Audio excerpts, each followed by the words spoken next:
Some argue remittances are turning El Salvador into a nation of consumers. But in reality, most of the money is used to pay for necessities like food and clothing. And in Julio and Anna's case, improvements on their house. Before the children left, our house had a dirt floor made of clay. It wasn't like this one. We were afraid it was going to fall down on us, but with remittances, we built this house. Over 6,000 kilometers away, suburban Washington, USA. This is where some of Anna and Julio's older children came to find work and to live. They arrived here illegally.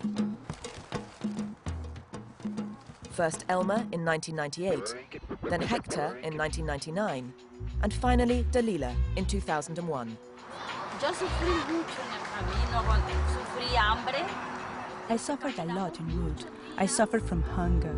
We walked for many miles. They hid us in trailers. We were thirsty, exposed to the sun and the rain. After 28 days, I reached here. Came for the American dream. In our countries, a lot of people have this dream because of poverty. When you get here, you realize it's more like a nightmare because of how hard you have to work every single day. We came voluntarily because we wanted to look after our families. We need to support our families. The Salvadoran government says illegal migration is a risk that many are willing to take, and that problems continue long after they arrive. Si lo logran hacer, entonces ellos tienen otros problemas. If they manage to enter, they have other problems, such as wage levels, labor rights, social security coverage, all the problems of being undocumented that affects migrants to their core. De cualquier migrante.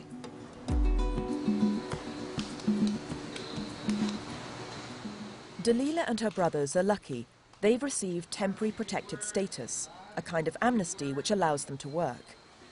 It was introduced by the US government in 1990 to help people who can't return home because of conflict or natural disasters. So far, it's been granted to nearly 350,000 Latin Americans.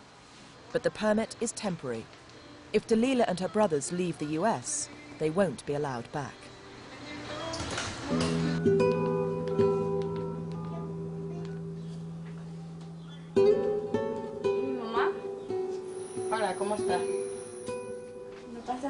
A telephone call is as close as Dalila and her mother Anna have been in 4 years.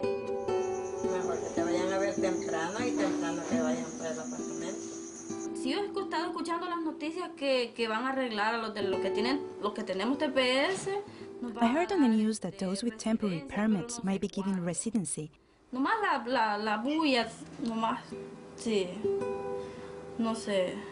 But they didn't say when. If they do, we can visit. I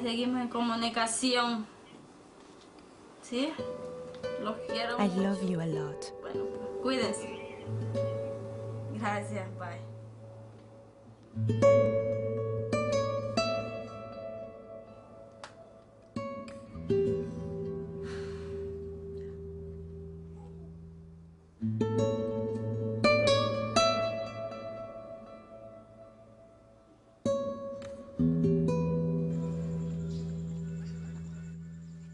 Dalila might prefer to be in El Salvador, but there is still a shortage of jobs and a big gap between rich and poor.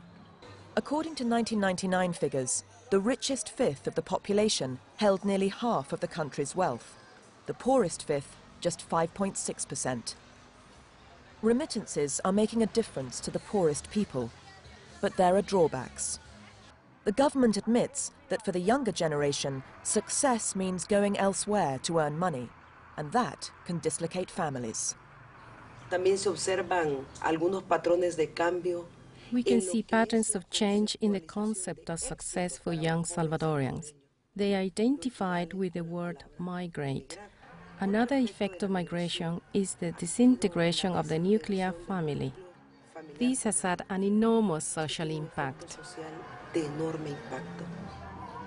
The negative effect is that you have communities that are divided. I mean, mothers that have to leave their children behind. There are certain communities in El Salvador where you only find the elderly and the children. I mean, what kind of society will that be in the future? There are times when one feels a little bit jealous, especially when so-and-so is sent money. Rosalia Benitez is Julio and Anna's neighbour and one of the many people in the community who don't receive money from abroad. The people who don't get remittances, they say he should watch his money, because what if the person in the United States dies? What will he do then? Rosalia and her daughters live with 7 other relatives. Sometimes there's not enough food to go round.